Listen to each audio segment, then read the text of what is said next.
And you see the other one just came across? Yes. Okay. Okay. So thank you all very much. I'm trying some external recording ability as well to, because one of the things that people have asked, uh, we have so little time. We don't want to spend all of our time listening to recordings, looking things up on YouTube, unless we know what's really important in a particular meeting.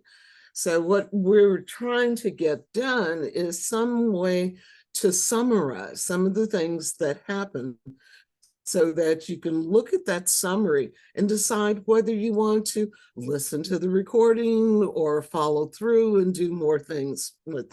So, you might hear a couple of clicks and things going on because I'm recording it in multiple ways. So thank you all for being very patient with us. I'm pleased to have Dr. Mary with us and pleased that all of you are here to talk about increasing the role of volunteers leading recruitment and onboarding. One of the efforts that I know OVE has put forth this year, we've had discussions about it already, at least in the OVE world, and that is, how do we deepen engagement with our volunteers? And I think it was necessary for us to make sure that we understand there is a difference between recruitment and onboarding. And then, so how do we take all of those steps and engage everyone who wants to be a part of this wonderful mission of AARP? So that's our purpose for today. I'm hoping that people come up with suggestions as usual and ideas to share. Thank you very much. So Dr. Clark, would you like to start? I certainly will. And before I get started with the questions, I'm just asking, as Deborah has already done, for those of you who have just joined us, if you haven't added the state that you're from to your name, you can either do that by changing your name or just put it in chat, and Deborah and I will take care of that for you. We do this for a couple of reasons, because it's always good to see who's in the room, and it's always good to be able to look out and see your volunteer colleagues or staff partners in the room. And also, if someone asks a question, you always have that state reference so that if you happen to miss what it was they said, you can do some researching afterwards and reach out to the state and find out who that person was and get that wonderful idea that they shared. So thank you all for sharing with us your states and your presence for this next 45 minutes or so. It's always a pleasure to be here. The first question, I've popped it in the chat, and I'm going to ask the first question is, what constitute volunteer recruitment for your area? And also, what is the difference between volunteer recruitment and volunteer onboarding in your state or in your area? Do we have someone who wants to kick off the responses to that?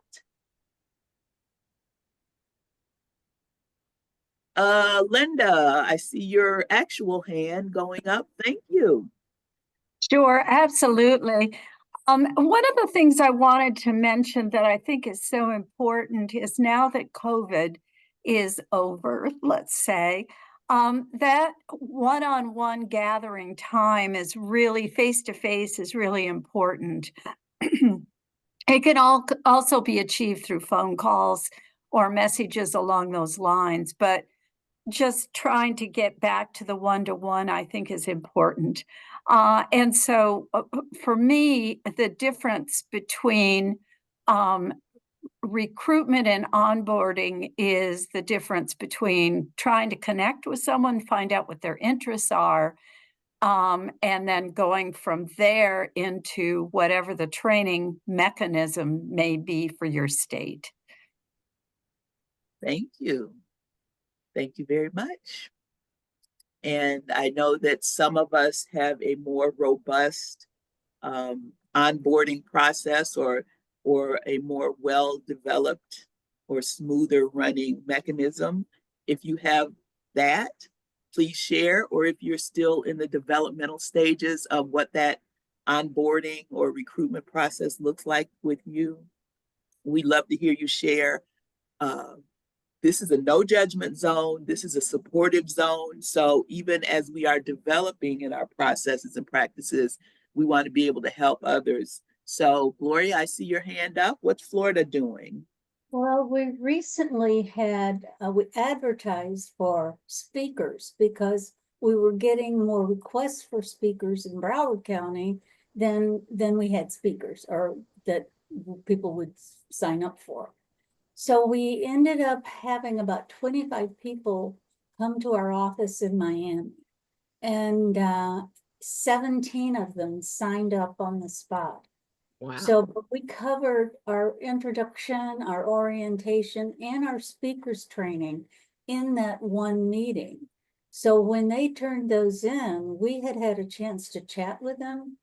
I didn't chat with everyone, but I chatted with 2 or 3, and some of the other seasoned volunteers did the same thing. So we were able to get them in our meeting, into the portal, invite them to our monthly meeting, which was the following week, and let them know, the things that are open, and encourage them to attend meetings, speakers meetings, that even if they weren't going to be speaking, to attend that and see what went on, and also to sign up for portal training so they knew how to get the information from the library, the DIYs, and how to use that. So it was a one-day event, but hopefully we have some very talented people with high skills and good backgrounds, and educators and nurses and executives, and we were just really pleased to have them. Well, that sounds like a very not only comprehensive day, but I'm sure that those who volunteered and got all the information on that one day were really pleased, because that was a great use of your time and their time.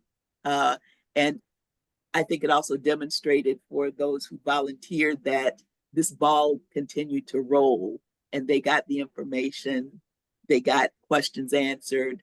There was no delay in that process. So thank you so much for sharing that. That's an excellent model to be replicated. Anybody else want to share any differences between your recruitment and onboarding process, or what constitutes volunteer recruitment in your area? Joy, what's going on in Grand Rapids? And then Mary, I saw your hand wave. I'll go to you next. Well, I have a question for Gloria. How did you advertise that event? How did you aim it to who to get that that's a fabulous response. Well, one, I wasn't part of that, so I don't know for sure, but I did see an email come to me inviting me to the meeting. So I think they also sent it to people who were already our volunteers to learn the speakers bureau side of it. Okay. But I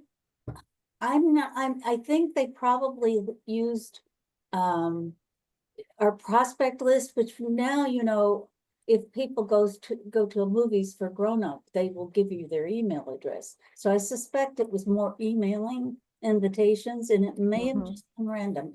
I'm just not certain. Sorry, I don't have that answer for you, but I didn't take part in that process.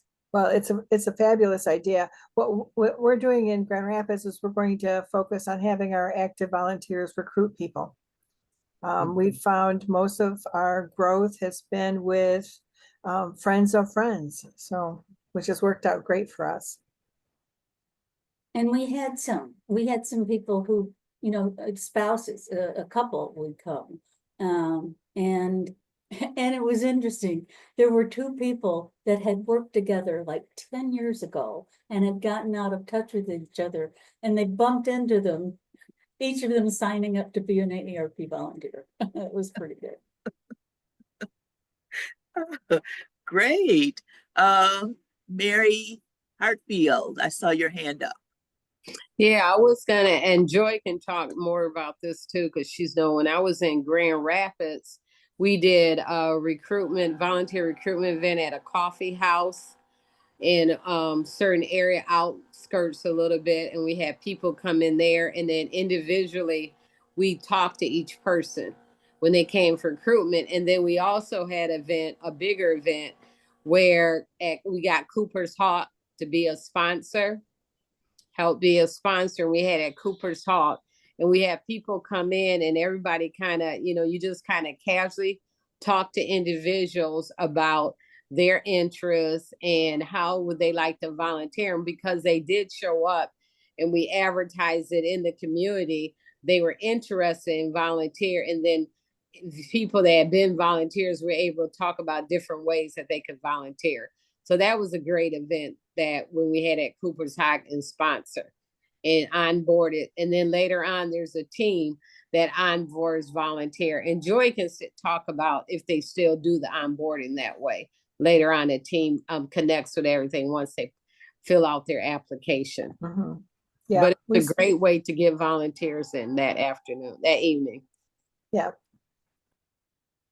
While everyone is thinking, I have a question that probably has crossed some people's minds here. Gloria, do you have an agenda or an outline of the timing and what you guys did for that event? How did you approach people, or, It's our ASD started it based on needs that we had. And I know I got my invitation for it probably 6 weeks in advance. And then I got another one, a couple, probably 2 more reminders. Okay. So where that was handled, if she did it herself or if they did it out of national, I'm just not privy to that information. Right, but what I was thinking of more was, you've got all these people in a room or something, and how long did you keep them? Oh, we were there from 10 till noon. We served them bagels and coffee, and we chatted and had everyone introduce themselves and what their background was. And then because I'm in charge of the onboarding for the state, we do Zoom introduction to AARP and orientation. It's being handled primarily by the folks, but we're trying to bring others up with us and let them be the trainers. I've been having problems getting people to sign up, so I asked them to also attend what I was going to be presenting in a week later, because that's something that I want them to think about doing when they get their feet wet, whole process. But we had another person, all of you know Ty Hauscher, and Yes. she went and talked to every single person to make sure that they maybe also try to find out other skills that we may need in other areas. We call her our talent scout. Okay, well, at least we have some idea of how long this went on. I mean, at least 2 hours for the meeting. And did you put together any type of an agenda or list that says this is what we're going to do in this time, or did you just kind of do like some of us do? Yes, Yvette Martinez, who is the ASD for the South area, she started with our PowerPoint that we use for training statewide on Zoom, and it's called Introduction to AARP Florida, and it gives what volunteer opportunities there are, how the national is organized, the mega region, this large region, that thing. We talked about our ASDs and staff within the state of Florida and how Florida is organized in different regions. And so she went through all of that and then went through the speakers training. She had her own PowerPoint for that. Okay. And then as we're doing all of that, those of us who were the volunteers in the room passed out the applications and pens that they could keep. And we, it happened within the 2-hour time frame. Okay, great. That's fine. And That was great use of 2 hours. The way yeah, it was initially described, I thought it was longer than that. So that's a very Right. efficient use of time. Now, I don't think they're always as successful. I know they did another one for advocacy, and I couldn't go to that one, and they didn't have as high turnout or as much success. So it's, some, you don't always have a great success, but that doesn't mean you shouldn't try it. Done. well, and it also probably has something to do with the skills for which you're recruiting at the time. Sometimes people don't understand that advocacy can be a lot broader, and you can bring many more skills to just as many skills to advocacy as you can to public speaking or something. But sometimes people may be a little bit more afraid of that, but that's okay. What I'm going to try to get so that we can have it as a resource available is from Yvette to find out what that PowerPoint looks like and maybe put that in our files so that people have the ability through the chatter group for the exchange to actually look at an example of something that was done in a 2-hour period. Okay. And if not even the full PowerPoint, if we just had the agenda or the run of show, that would probably be really helpful as well. Well, I have the PowerPoint for the introduction to AARP Florida, but Yvette would have a copy of the one for our speakers bureau. We're doing further speakers training. We that's have fine. A section that's Bob Bush is putting that on as part of the speakers bureau, because we do speakers bureau virtually across the state as well as locally here in South Florida. Okay, well, thank you. Thank you, Joy. Them to be comfortable and Gloria. areas. Okay. Thank you. And before I move to the next question, I want to ask 2 things. Those of you who have just joined us, if you can either change your name to reflect the state that you're located in, or if you just pop it in chat, Deborah and I will be glad to do that for you. And Madeline, if you want to comment on this first part of the question about volunteer recruitment or onboarding. Yes, I do. And good morning, everyone, from where I am anyway. We've had a bit of talk for years, I'll say, that we felt like our new volunteer prospects or people that were interested in volunteering, they kind of got lost in a dark hole, a black hole within the state office.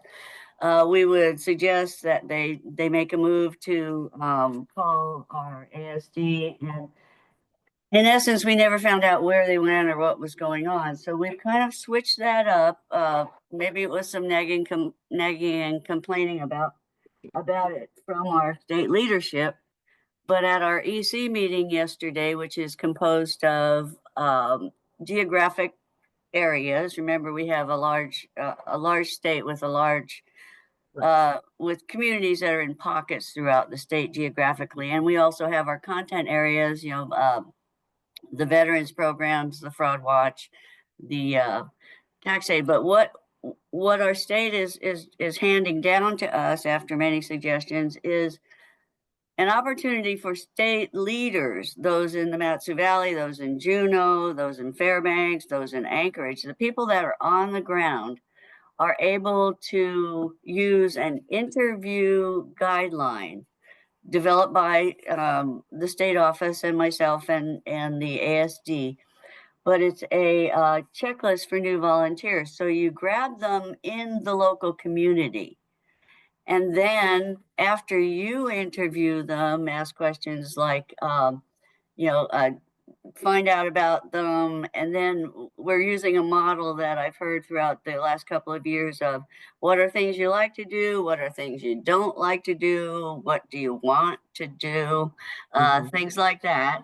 Some of you are grinning that you know that strategy.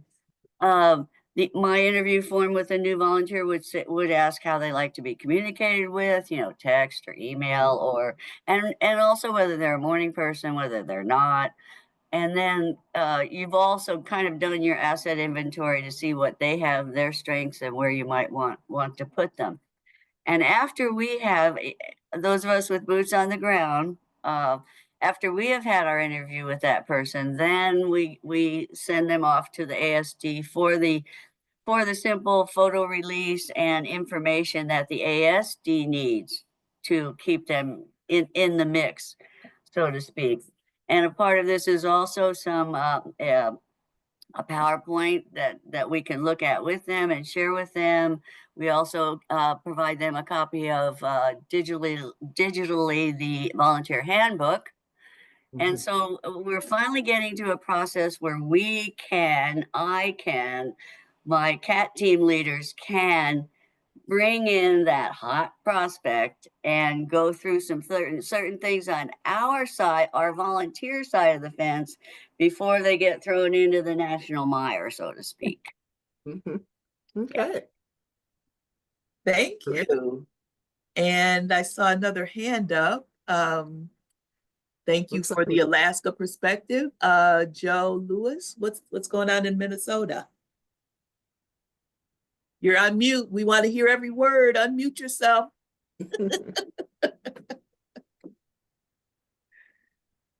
Also, let me add, we shift those volunteers into that fast track process too, where the volunteers can avail themselves of volunteers talking about volunteering. Yeah, enough for me. Thank you. Thank you, Madeline. Fast track is an effective tool. Thank you so much for adding that. Go ahead, Joe.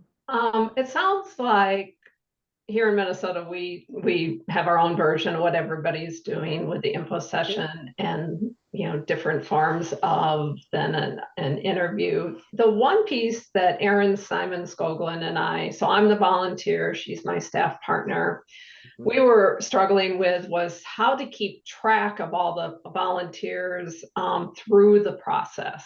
We tried spreadsheets, we tried, just to see where they were, when they were handing off through the different parts.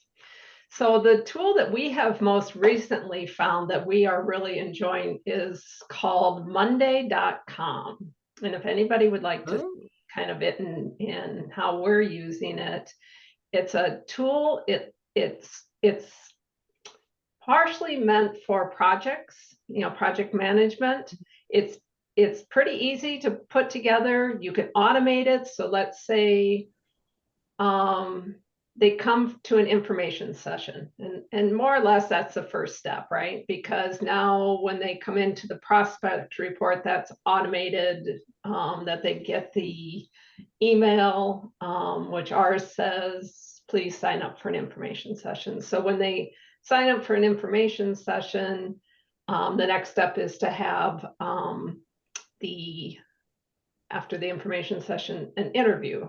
And when that happens, this Monday.com jumps them down to the next process. And then when that happens, it jumps them down to the next category.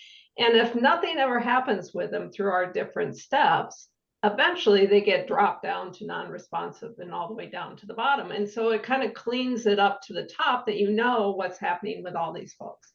So anyway, our process is very similar, but our own little pieces of it as everybody else does. But we found this tool that I just wanted to mention to everybody that has really helped us track it, and we can both use it. So she and I are kind of always in there, and we both can see it, and we both get little messages that says, oh, so-and-so is registered. So we can both see where everybody is because we work different days and times. So that was my only piece. So Monday.com, check it out if you want to track your prospects and candidates as they go through. Thank you. May I ask a question behind that? So sure. Ramon? Joe, I was wondering, is it costly? Because I remember I wanted to use Monday.com. I think it's fantastic. Probably because it's so colorful and I like colors. But Yes. is it expensive to use to have a membership or subscription? You know, I don't know what it costs because the state pays for it. I know that I'm just kind of a guest, so they don't pay for me. So I don't know what they pay for it. Okay, so you get to use a free version. It's perfect. And Okay. yeah, and I don't think we have all the bells and whistles because we just don't need all the bells and whistles. And there are different levels. There are free versions.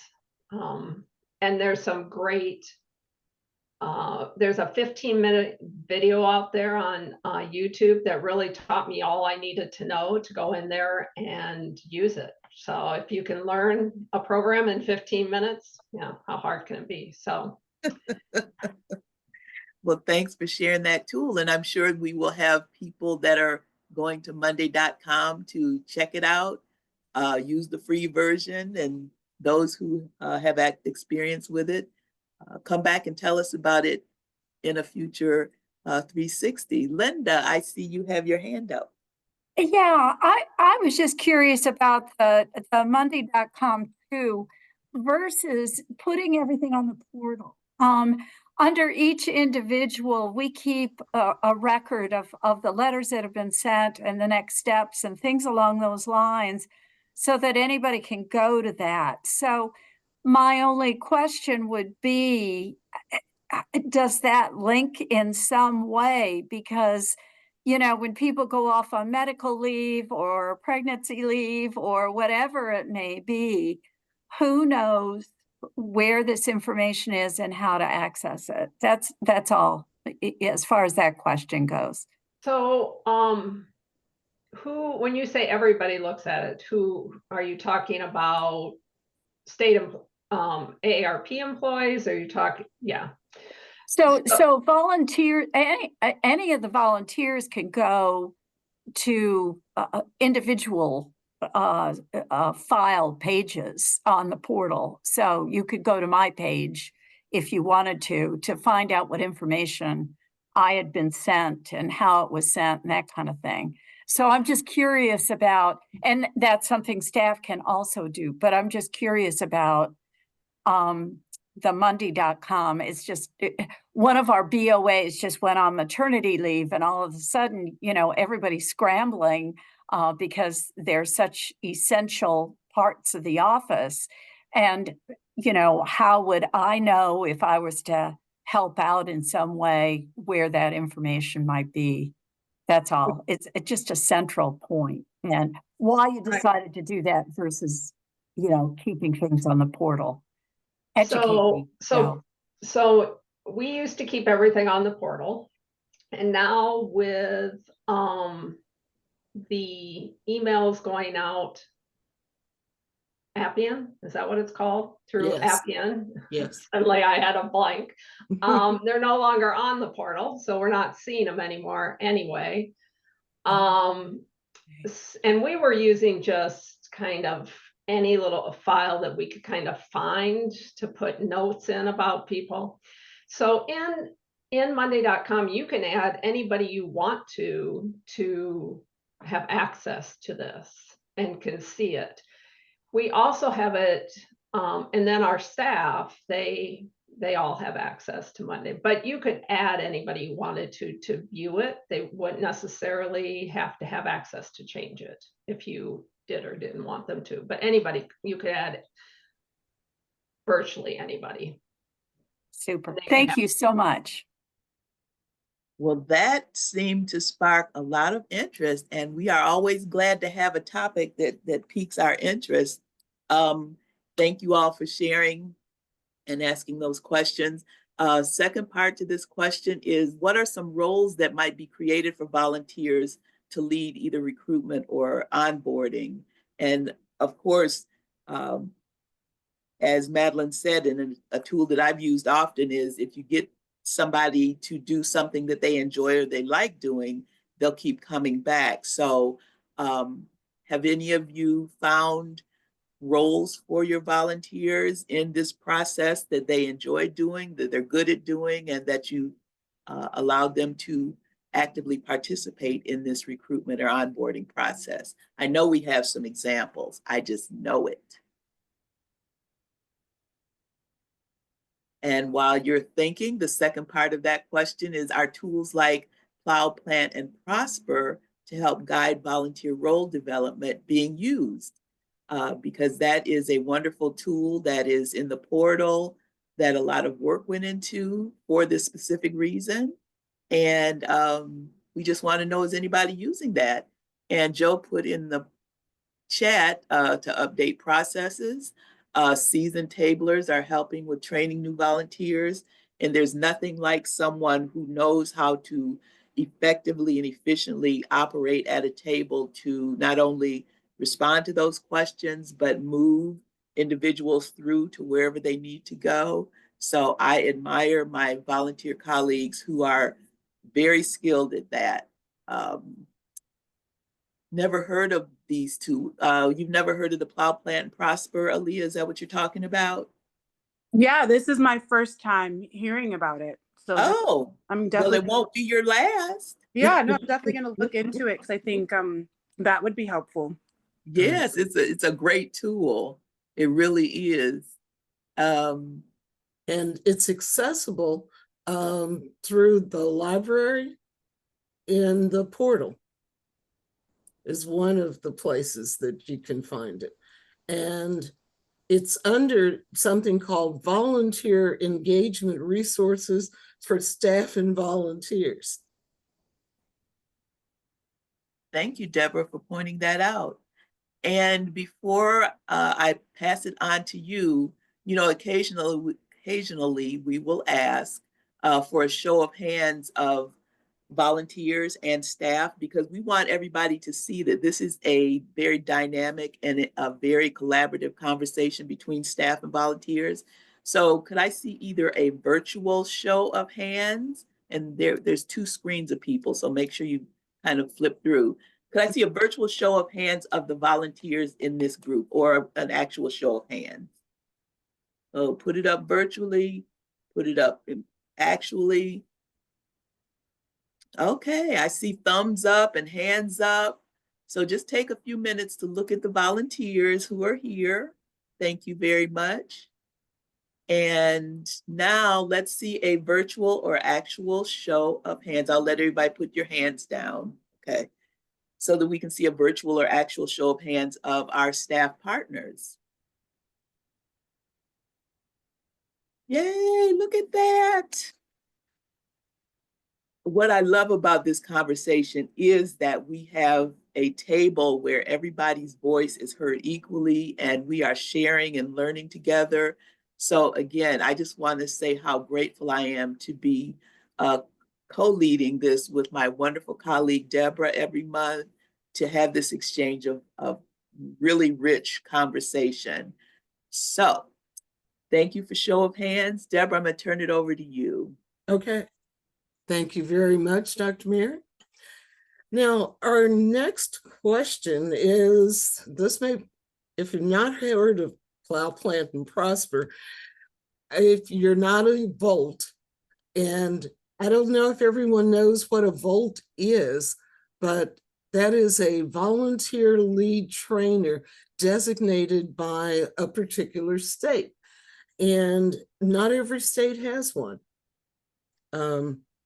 But the volunteer lead trainers have been given the task of making sure that the AARP way training gets out to volunteers and gets out in the world. So Jason, you've still got your hand up. Do you have a question or comment? No, I'm sorry, I didn't. I was actually looking at the Plow. Plant and Prosper. Okay. Yeah, I was looking at the file on the portal because I did not know it was there. So Okay, I was cool. looking at it more in depth. Sorry about that. Oh, no, that's no problem. Our question was, how can we use the concepts that are presented in the AARP way training as grounding for volunteer role development? Okay. And I don't know, is everyone aware that there are training paths on the portal that we have put that information out there? There are what they call them learning paths.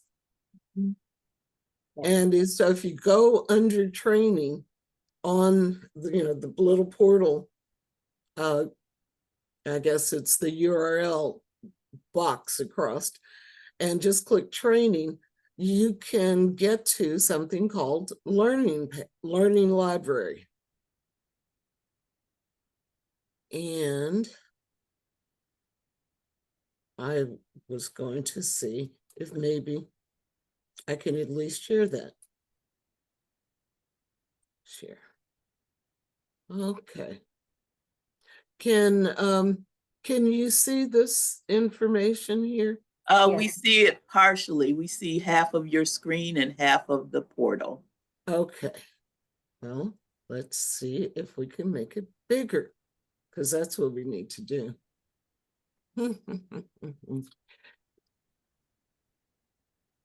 How's that? So make it bigger? Okay. Perfect. Yes. So I've gone into the portal on my access, gone to training, and then gone to learning library. And you can see all these different paths that are here now. There's data manager, there's voter engagement that came from last year. The AARP experience information comes from the consumer perspective, and you can learn about that. Building effective teams, there's a learning path if you've not taken the class or getting prepared for the class. We also have cultural leadership development as a separate learning path, which includes 15 different videos with information and articles that explain the true nature of diversity, equity, and inclusion principles. This is something that's in addition to the availability that we make of the facilitator-led training, which goes on in the States, that we do that as well virtually. But this is if an individual has questions about various parts of diversity, equity, and inclusion, they can go to this site and find out more about it. I'm sure several of you probably heard of the Ethel Gathering Group. There's an organizer learning path if you want to understand how to develop that kind of a group in your area. The Fraud Watch Network volunteer learning path now has level 301 available. I think a lot of people have taken 101 and 201, but 301 was just added last week. So it's a higher level.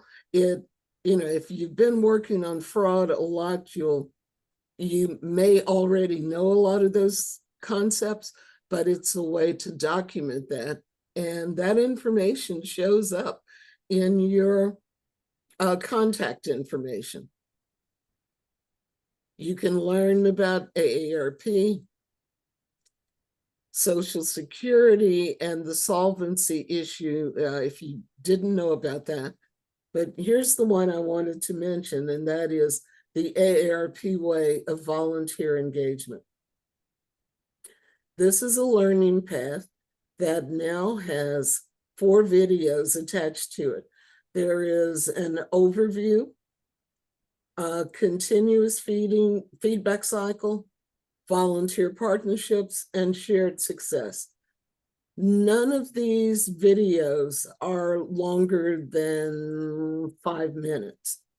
And there is a guide that goes along with this so that you can take this course and understand when people talk about AARP way, it is different than dealing with volunteers in a lot of organizations.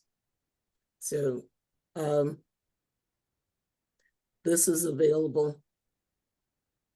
I wanted you to know that that's there. I'm not sure that you can get into the concepts for it, but has anyone, I'm going to stop sharing so we can go back to doing what we're trying to do here. Questions.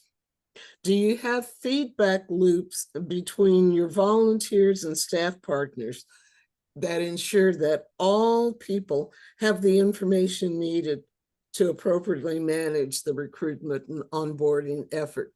I heard about,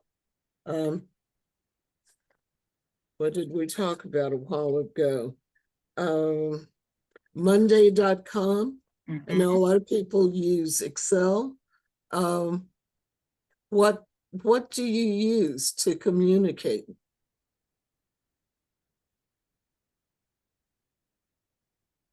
Anyone have comments, something you want to share?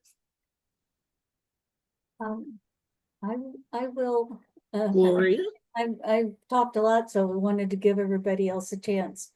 We have an onboarding team in South Florida, and they have 4 ways.